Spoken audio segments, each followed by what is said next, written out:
Welcome to Sweet Life Beat Life. We hope this video helps. You start by collecting scale tools and a fresh mindset. This gets you moving. First, confirm scale and orientation so measurements match reality. Next, trace the outline on trace paper to simplify complex lines and reveal major walls.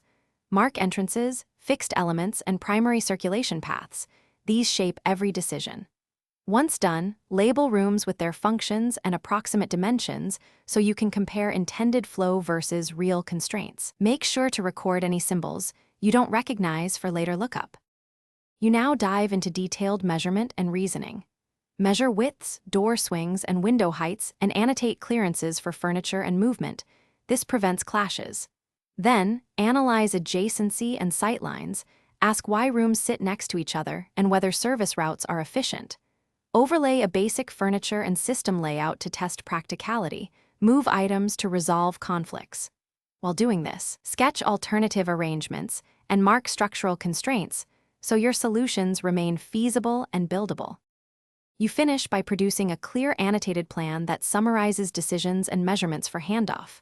Double-check dimensions, add a legend for symbols, and confirm orientation and scale one more time.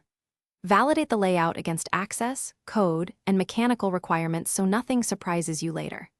If issues arise, retrace steps. Remeasure key areas, verify scale, and scan for hidden notes or alternate plan versions. This systematic backtrack usually solves discrepancies and prevents costly on-site fixes. Thanks for watching. Consider subscribing if we helped you.